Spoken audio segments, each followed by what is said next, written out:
Well, hello everyone. Welcome to the DFS Down Under show for 2021, presented by Draftstars. Draftstars are Australia's #1 daily fantasy platform, offering Australia and New Zealand customers the chance to win big on AFL Daily Fantasy. Welcome to the live stream. My name is Luke Matheson. You can also call me a Smatho 10, and welcome to the show. This is our 4th season of doing the Down Under show here for AFL Daily Fantasy, and it hasn't been a solo effort on our behalf. There is the man who helps me out with AFL Daily Fantasy content every week, the man we call the Big Hef, Tristan Heffernan. How are you going, mate?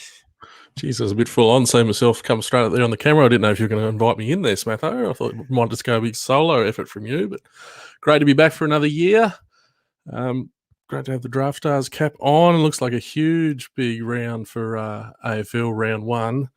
It's come around quick because we obviously had the shorter pre-season, but can't wait for it. Now, also, we are live streaming tonight on Draftstars Facebook, also on their Twitter handle tonight on Draftstars, and also if you want to watch a replay of this particular show for tomorrow's contest on Thursday, you can catch us at Daily Fantasy Rankings YouTube page. So tonight, pop a question in the chat tonight. We'll get to many questions as we can. Hopefully, we've got the insights and the brains for the questions tonight. But we're going to be covering both the Thursday night fixture, which is the Blues and the Tigers, and also we might dabble in some Friday night as well, which is the Pies and the Bulldogs. Now you're thinking, what are these two doing here? Hef and I have been actually doing this show for the last 4 years. In 2020, it was a bit of a hard work because obviously the fixture and games on every night, so we couldn't exactly cover majority of the games. But we're back with the normal standard fixture for now, so hopefully we'll be able to provide some insights. Now you can access the information that we access at dailyfantasyrankings.com.au. We use the cheat sheets, the articles, and all the tools there for us. So obviously jump in the chat. We've already got some comments here. He marks his nice work on the bench, Hef. So he's giving the thumbs up for the background. Nice, it's tradition for yeah. And this is the new season. She's thrown a new cover on the doona. Just really going pulling out all the stops for the new season. Now it is tradition for you to have the bed in the background. So don't think this is all new. Right. This is all tradition for Hef here. So well, it's that place I can bloody set up in. So you haven't bought me a new studio yet, Smatho. I notice you've got yourself one there, looking really smick with the whatever that is, the microphone arm you've got coming down here. Yeah, that's obviously pretty nice. The budget only went one way, but not to worry. Hey, if we get on to draftstars.com and win some contests in the next couple of days, and then we will be kitting ourselves in a brand new digs. Not to worry. Absolutely. All right. Biggest weekend ever, is it, for AFL, Smatho? It is the largest weekend with $750,000 plus in contests available across the site over 4 days. 150 for the first game, which we'll get stuck into shortly. Look here, looking good, Jex. Love the swag. Yes, we do love the swag. Thanks to Draftstars for the swag. So hopefully, we might know. Well, I might ask Draftstars how we can get some swag throughout the year. If we're able to get some, let's see if we can find some throughout the season.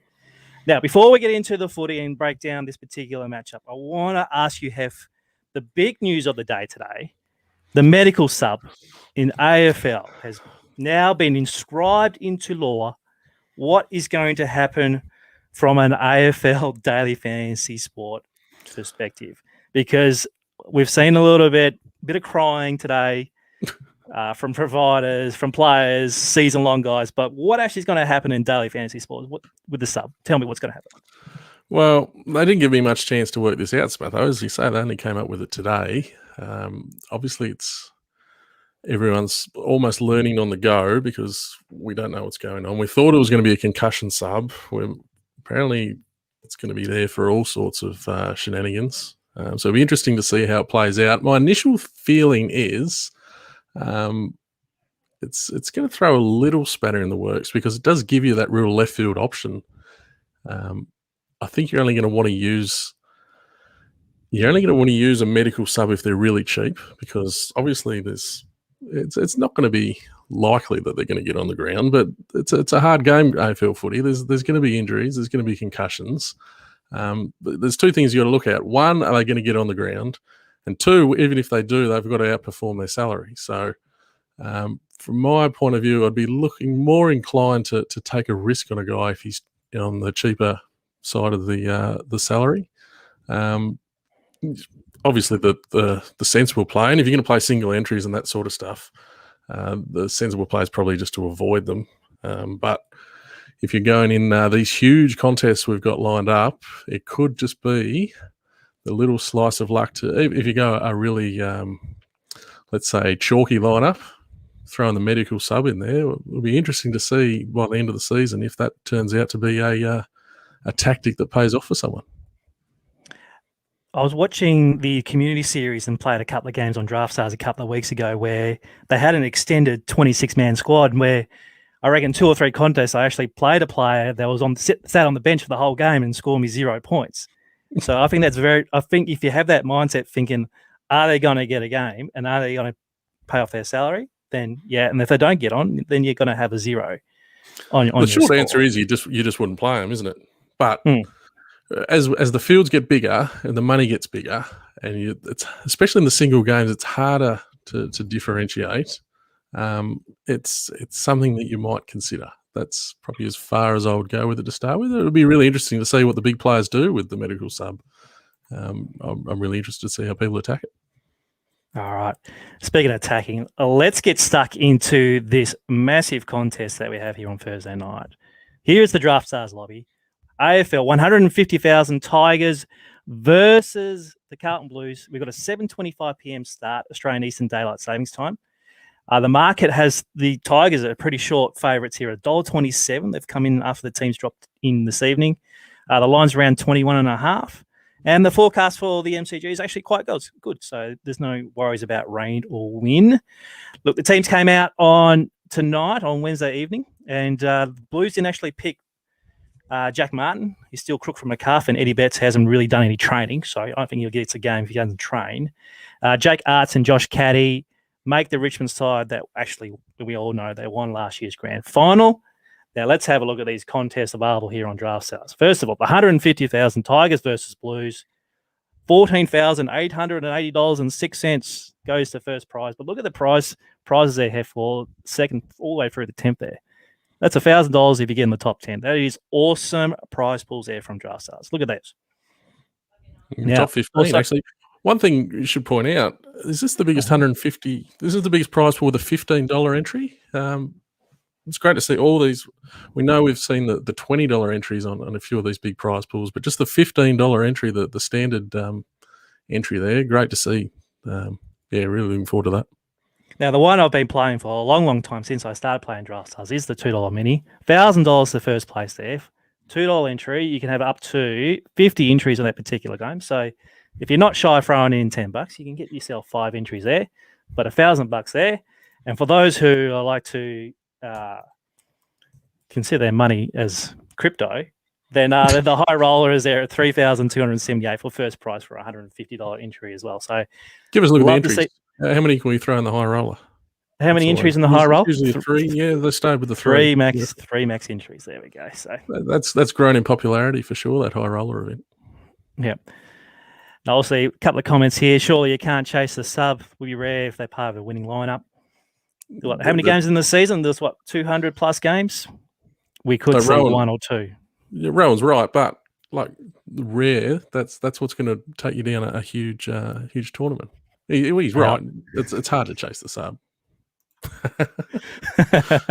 Thanks, Liam, for those comments. Like, obviously, we're looking pretty sharp here. All right, we are digressing. Okay, so massive contest. Let's go straight into the game itself. So you got yourself here the Draftstars contest here, and what we like to do here on the Down Under show is break down the positions for the game.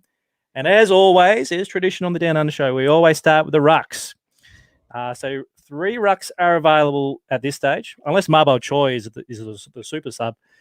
We've got the battle between Mark Pitney and Toby Nankervis. Nankervis at 12,630, Mark Pitney at 9,440, and if you want to play Levi, he's at 8,800.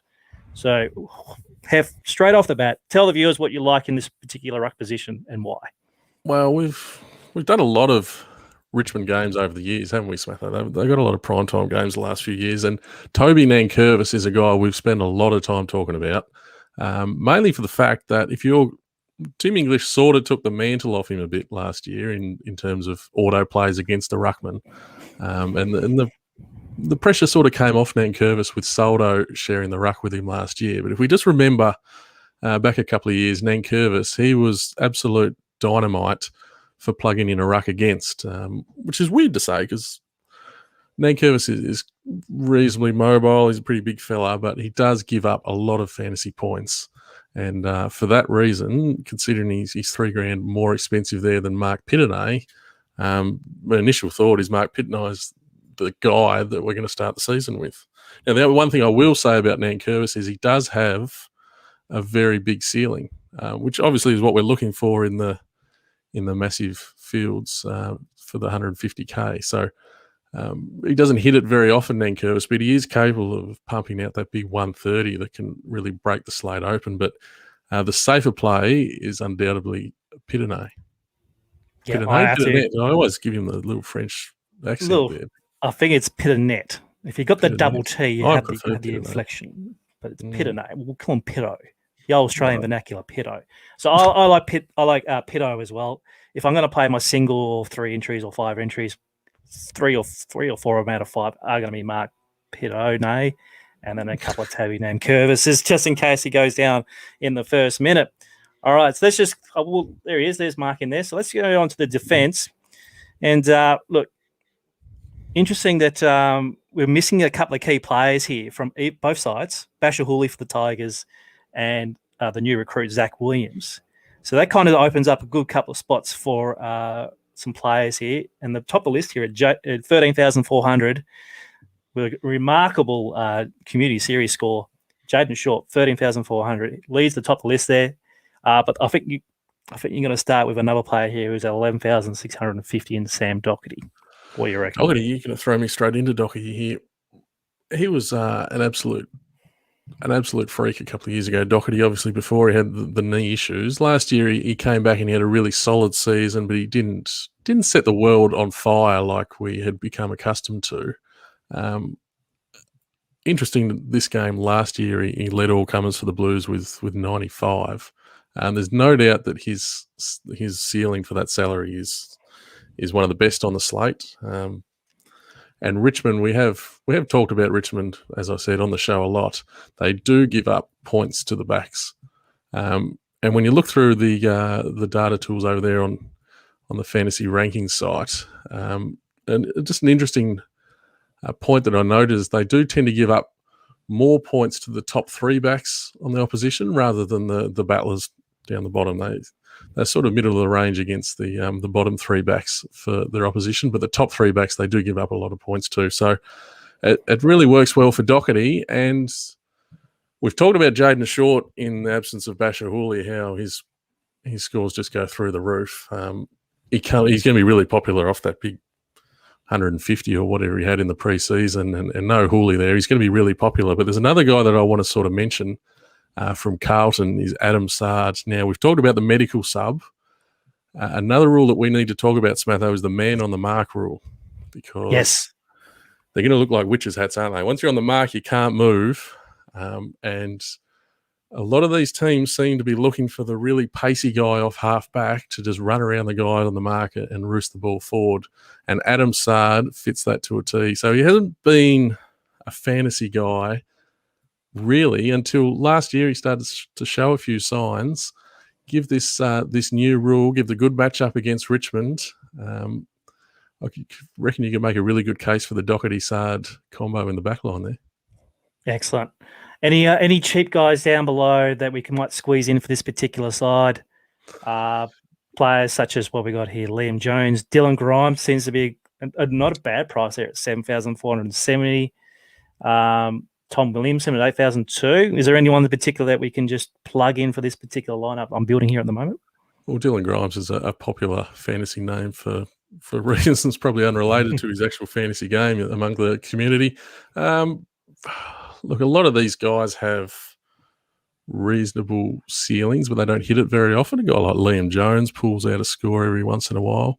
as you scroll up, I probably prefer paying a little bit more for two guys there. Liam Baker, who you get the flow-on effect with Hooley out. Short goes to the main guy. Liam Baker then can come in and really get a boost in his numbers as well. And the other one is Petrevski-Seaton, who had a very disappointing last year playing across the back line, but he does get the good matchup. And if you're trying to pivot away from the obvious in Doherty and Sard, you can maybe go for Petrevski-Seaton as a pivot there. All right. Well, I'm going to put in Liam Baker. I reckon he's going to link really well with Short. So let's put him in then. All right, let's move on to the midfield. Now, Tigers midfield is not notorious the premium midfield group of the competition, but they've been winning premierships. So, but when it comes to fantasy, we usually find these guys a little bit lower than the opposition. Can you touch on obviously the Richmond side to start with, where we've got, say, like Josh Kelly, Trent Cotchin, and obviously the May man, the Norm Smith man, Dustin Martin. Anyone you like out of the Tigers to start with? Well, Dusty's always the main man, isn't he? He's got the ceiling. He loves the big stage, Dusty. He loves the first game of the year. So he's never a bad option, I don't think. But what we've learned with the Tigers is, even though they've proven to be the best team in the comp, they're not necessarily the most ball-hungry team through the midfield. They don't compare to teams that we'll talk about a bit later, in the likes of Collingwood, Western Bulldogs, that really like to flick the ball around. It's not Richmond's game plan. They're very counter-attacking. A lot of 1%ers. They just like to get the ball forward quickly. So often we get to a game and we say, well, Richmond are favourites. We expect them to win, but we do target their opposition quite consistently. And as I mentioned with the backs there, they tend to give up points to the better backs of the opposition and not so much the lesser lights. It's much the same through the midfield. We have had a lot of success over the past few years targeting the main midfielders up against Richmond. We know they don't tag, for starters. So a guy like Patrick Cripps there, he's going to be super popular like he always is, but at that price tag, he's cheaper than Will Setterfield. He just stands out. I'm not telling you anything you don't know there with Cripps, but don't be scared to play the Carlton mids, even if you're expecting a Richmond win. All right, so let's put Patrick Cripps in. Also, let's put Dusty in for now. That's our two premium guys. Now let's talk about the guys a little bit on the cheaper scale. Now, there's been a guy who's been on the socials since probably Christmas Day that he was going to get all this midfield time, that he was going to be taking the big step, high draft pick. His name's Paddy Dow, and as I scroll down, we find him here at $7,010. Now, he's a midfielder / forward eligible player. He's going to be very popular, but there's a guy just below him that I'm also pretty keen on too, in Jack Silvani. If I was going to choose one, two, or none of these guys, what would you prefer that we should be doing? Well, Paddy Dow is going to be the chalk you'd have to expect. He's named on the ball. The people sort of lost a bit of patience with him, but a new year, big pre-season, it's very hard. It's very easy to make a case for Paddy Dow going to a new level, which wouldn't be a big jump, let's be honest. He hasn't shown us a whole lot, but high draft pick. Everyone loves high draft picks and expecting them to come good one day. So I definitely wouldn't turn you off at that price from Paddy Dow. He's going to get the opportunity. If you do want to go to a bit of a pivot, you mentioned Jack Silvani there, which, yeah, I'm not totally against by any stretch, but there's a guy there who was also a pretty high draft pick, who's got much less fanfare in Lockie O'Brien. He's at the basement salary there of $5,000. It's not hard for him to cover his salary at that price. And if you do find yourself struggling for a bit of cash, he's not the worst option, I don't think, Lockie O'Brien. He's a bit of an outside type, but so he only needs a few marks or kicks and all of a sudden you're away with him. So Paddy Dow's the obvious. Left fielder is Lockie O'Brien for me. All right. I might put Lockie O'Brien in for now to see where we can get some money for a third premium midfielder here. You talked the lights of Patrick Cripps, Will Setterfield, Curnow, Sam Walsh. I'm going to go Sam Walsh. Sam Walsh, you're a Carlton guy, Smatho. You can tell us about Sam Walsh. Look, he's going to be he'll probably win the best and fairest for Carlton this year. If he stays fit, he's just going to be in every centre bounce appearance. He's going to take this game to a next level. He's going to go past Cripps in terms of possessions. Cripps is more of that powerful, dynamic Martin kind of type. But Sam Walsh, for fantasy purposes, is going to be, I obviously popular, but at 15,750, it's not exactly uber expensive. So I think I can put him in there. Now, if I go in the forwards, which we'll move on to now, the forward position, I'm going to sneak in Paddy Dow there at 7,000, all right, which gives us the field to talk about for the forwards. All right, this is starting looking like a little nice lineup here. So, Hef, let's talk about the forwards. Also, the key forwards for Richmond, just get the job done year after year. Tom Lynch, Jack Riewoldt, even Kane Lambert around across half forward. They're all great options, especially with the Tigers being a 3-goal favourite. Would you be start leaning on these particular guys for this last position? Well, one thing I would note there, you've got enough money for Shea Bolton. He was a revelation last year for Richmond. Played a lot of time through the middle of the ground. He's named at centre half forward, but we know what the team lineups are like these days in the AFL. I expect him to continue on with that midfield role. So he was a guy who was on everyone's radar last year, Bolton. I see no reason for that not to continue. Lambert is a guy that came off the boil last year, but he does get the midfield time as well. So there's upside there at his price. If you're looking for something to be a bit different, I guess you could say. Looks like it's pretty easy to build a team here, Smatho. If we've got 12K, we've only gone for the two cheap guys there in Dow and O'Brien. You might want to consider having another midfielder here in this particular spot. You do have the option to throw a Dusty forward as well. I mean, look at these options. They're all mid forward. Like the first, I mean, you might start getting contrarian here if you actually just play a straight out forward. You're going to get them in low ownership because obviously players are going to be stacking midfielders throughout this particular lineup. So the blokes like Rioli and Lynch and Harry McKay, I mean, they're around that 10K. You might be forced that option if you're already spent pretty big here, but for this particular lineup I'm building at the moment, pony up, bit of Bolton or Mark Murphy. I reckon we'll stick Bolton in there. If you're looking to play a key forward, I'd definitely be looking at the Richmond pair over the Carlton pair. Very good defence, Richmond. Now, one who's actually been bobbing up quite a bit before we move on is Jason Castagna. He seems to be getting Castagna. Now, he doesn't. Never catch him, Castagna. Now, the thing is, when he kicks one, then he starts kicking 2 or 3 goals. Like he either has 3 or 4 goals or he has none. But he can have that massive ceiling score and a great GPP winning score as well. So at 9,360, I don't mind that as well. Now, Hef, any final thoughts or any guys from the viewers, you want to pop in a question, pop it in the chat. Hef be able to give you hands assistance, especially if you're struggling with a couple of players that you're not quite sure on. Drop it in the chat. Hef, any final thoughts on this particular matchup before we move on to Friday night? We'll just highlight a guy who's new to the scene there for Carlton, coming across from Geelong. That's Lockie Fogarty. They didn't really miss him, Draftstars. They got him in there at 10.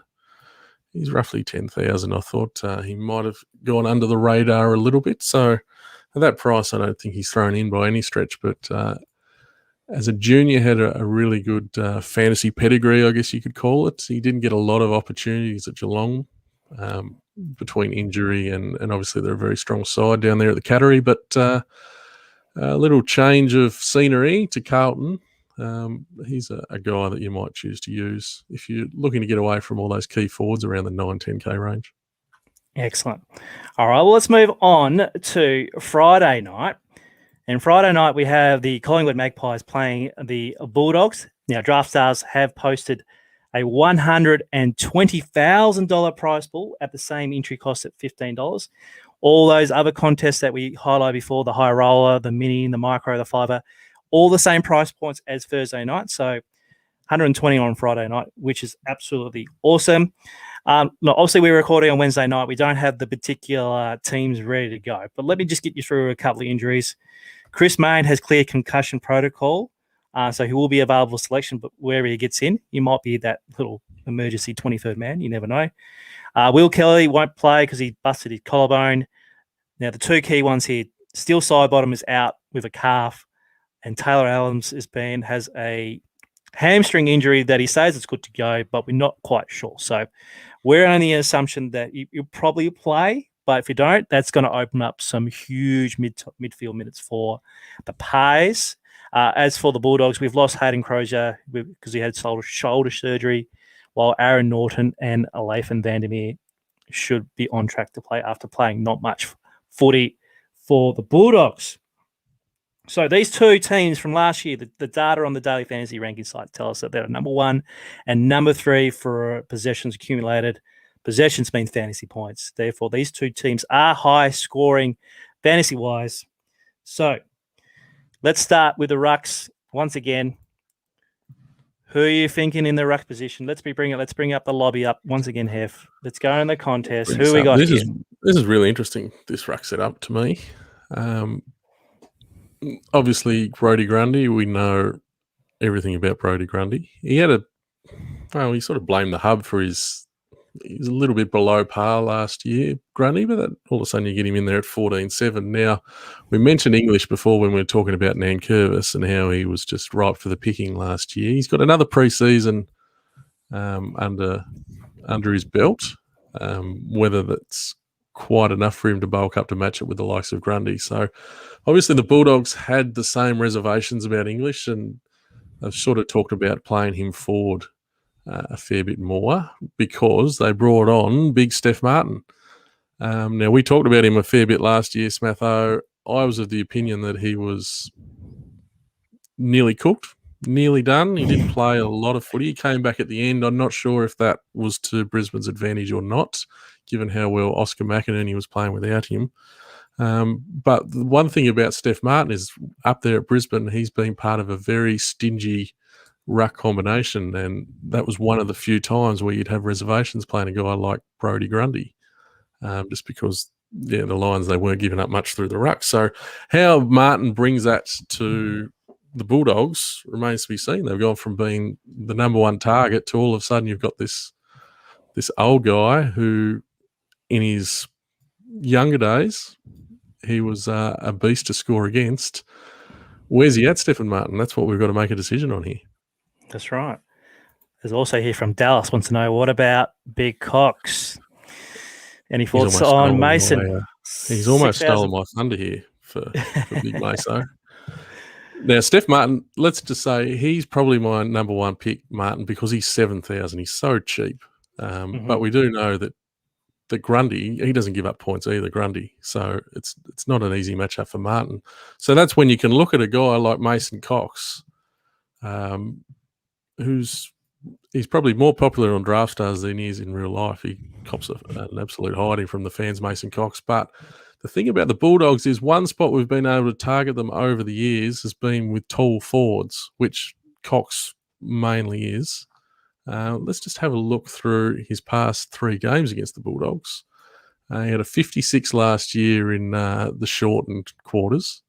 And the previous year he had a 54 and a 69. So all very good scores there at that $6,500 price point. The only drawback is if he has a 60 but Steph Martin comes out and has an 80, you're still behind the 8 ball. So I'm actually in favour of playing Cox, and interesting to see what they do with the teams. But Darcy Cameron's not out of the picture either. He's a very similar player and can take a mark. So I think you do have some cheaper options there. The one guy that I'd just be avoiding, which usually means that they're the one, is Tim English, just with that Grundy setup. And the Collingwood backline he's going to have an ex-teammate, Jordan Ruffhead, there playing on him most likely, who's got the height to go with him. This is very interesting. Like the Chat's double going ruck off stacks. here at the moment. Yeah, look, the chat is going off, but this kind of double ruck stack, you're trying to talk me into it. You know, those are good figures from Cox, and obviously Steph Martin, you do have a massive point. Team English is going to be really under-owned, and then also your safety is your Brodie Grundy. So Steph Martin's going to be the one where about halfway through the second quarter, you're either going to be thinking, I'm such an idiot for not playing Steph Martin, or I knew Steph Martin was cooked. What was I doing playing Steph Martin? Like, there's just so many instances that he's going to just torture people tomorrow night, I think. Well, Friday night even. Yeah, so Dal says is English a smoky to kick a few? Nort and Bruce get first and second defenders. Potentially. Do you want to waste a guy on Josh Bruce? That's probably been a bit disparaging, but they do have a few tall defenders though Collingwood, and they are quite good at covering for each other. You got Howe usually coming across, and like I said, Roughhead. I don't know who Roughhead will go to actually, whether he'll go to Bruce or they will send him to English. But a guy that tall, you're right, Dallas. He's always a smoky to kick a few. So he's a tournament play only for me because, yeah. I think there's some good options there and cheaper options, which opens up the rest of your salary. All right, so we'll go cheap with Steph and Mark because obviously the back line for these particular two teams are quite fantasy friendly. The tools here, look, Collingwood give up a stack of points, and we saw that already this year when they played Richmond with Jaden Short getting 40-odd possessions and Liam Baker getting stuff like that because Collingwood just don't defend the defenders. They let them have the chips around the back. So this immediately brings in options such as Caleb Daniel, Bailey Williams, like even the cheaper guys like Jason Johannesson comes into play. Any of these guys that you're liking from the Bulldogs? Essentially, we've got no Hayden Crozier because he's out with a bung shoulder. It's impossible not to like any Bulldog, really, when you got this match up against the Pies. It's just a matter of which one you're going to go with. Daniel's the obvious guy. At 12,000, he's priced quite reasonably. They're quite likely to just let him run around the back all night, Collingwood, and we know how they set up, and we know that they give up a lot of points to defenders. But it's a really interesting one because we do know that on their day, Collingwood can go into this real mark chip kind of strategy, and they've got a lot of defenders themselves. The likes of Crisp, the likes of Howe, even Maynard broke out of that 70 a week sort of jazz that he got into and put in a couple of tons last year. And if you go down, there's a guy I wanted to make note of. He's an easy guy to play because you won't lose him on the field, and that's John Noble. You look for the little albino. Talk of him maybe pushing up to a wing. We know Sidebottom's not going to be playing. And Isaac Quain was the other guy I wanted to mention, that he looked to have more of an intercepting role there through the preseason. I don't know if it was Jeremy Howe looking after himself. We know he's had a couple of injury worries, but Quain are really impressed. So I think they're both guys that are really good value, Noble and Quainer. So there's a ton of value there in the back line. It's just a matter you can only play two of them. That's right. All right, let's get John Noble in at 9,760, and then obviously the chat really loves here Daniel, so we'll get Caleb Daniel in for now. We might have to plug him out if we can't organise this stacked midfield position. Well, we've got the Rolls Royces here of obviously AFL Fantasy, but Daily Fantasy, you can only get a couple here. Jack McCraig, Bontempelli, let's say Taylor Adams if he gets up, the Bont, Lipinski, Hunter, Treloar, Libert, like there's so many options, and obviously you're going to win a GPP by nailing either pretty much all four of them here. What say you for this particular match between this premium midfields of both teams? Well, we've got contrasting setups here, Smatho. We've got Collingwood, who are potentially underdone through the midfield. We know they lost Treloar. We know there's no Sidebottom. If there was no Adams, then they'd be wide open, and there's all your value. I think Adams will get up. On the flip side, you've got the Bulldogs, who Josh Dunkley was trying to leave last year because he wasn't getting the midfield time, and they just went and said, we'll go get Treloar from Collingwood and dump him in the mix as well. They played around a bit in the preseason. We saw Lockie Hunter get pushed up to sort of half forward. Lipinski's a guy who I thought might be on the outer with Treloar coming in, and obviously they've got to make room for Dunkley. Bailey Smith's coming on. You've got Libber, who's sort of stuck playing in the midfield. He's got to be in the guts, Libber, or he's not much use to them. There's just so many options for the Dogs. How much ball is there to go around? So the obvious way to look at it is the opportunities there for Collingwood, and you can look at guys like Dacos, who can take a step up this year. You've got Jordan De Goey, who's by all reports going to play a lot more through the midfield, and that price is way too cheap. Jamie Elliott, we know, had a lot of centre bounce attendances last year and didn't quite put the scores on the board, but he still was performing well at his salary. And you see you've got Sear there as well, who looks like a guy who's going to come into the centre square. So there's so much value there for Collingwood. But on the flip side, What happens if they just get blown off the park by this Dogs team who they have got the better midfield on paper now, the Dogs, and the likes of Bontempelli and McRae, they could just totally dominate the ball in the game, and then there'd be plenty to go around for them. So there's a lot of ways to look at it. I'm leaning towards going the value with Collingwood, but we're getting to a stage where there's so much value now on this slate. If you're going value in the backs and you've got value through the rucks, if you go on value again through the mids, you're going to run out of you're going to have a lot of cash left over. So, all right, Bontempelli's the guy I want. Okay, let's plug him in. So let's get the Bont in there at 15.3.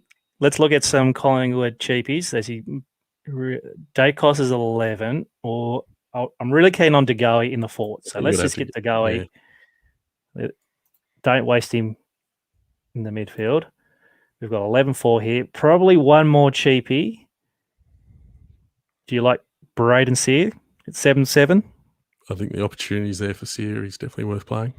Brilliant. So therefore, we can spend pretty much here either on Hunter, McRae.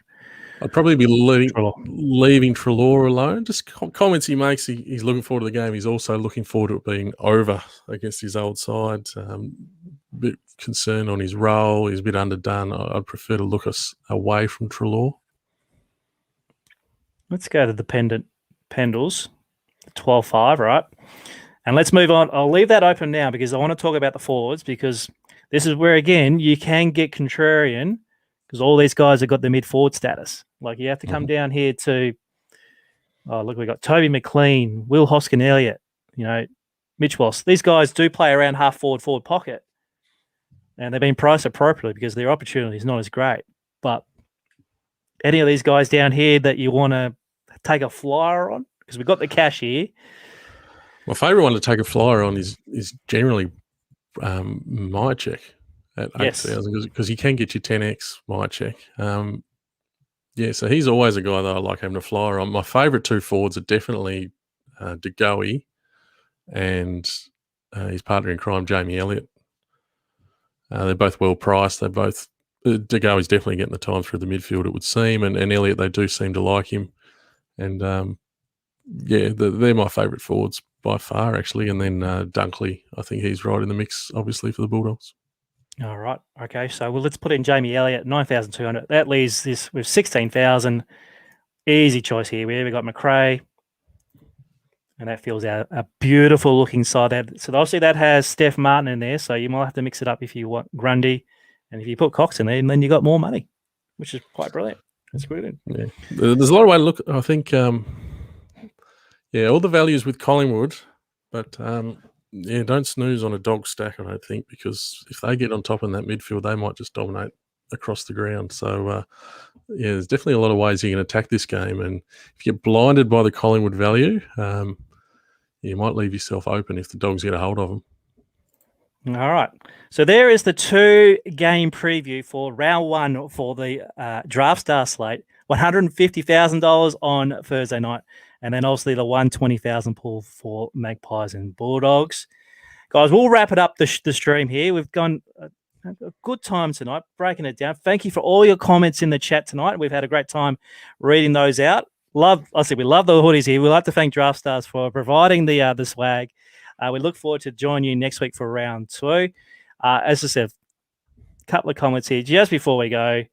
That team wins. Thanks, MC. Thank you, Mark. Make sure that I might log in. No, it doesn't. You'll keep it all for yourself, Smatho. Yeah, I might have to watch the tape tomorrow and make sure I put it in. So, right, Hef. So let's wrap it up there. Thank you, Hef, for joining me on the DFS Down Under show, mate. Glad to be back, Smatho. Another huge year of footy. It's a better time of year when the footy's on, isn't it? And thank you for all our viewers, and we'll look forward to seeing you in the next edition of the Down Under show. Catch you later. Thank you.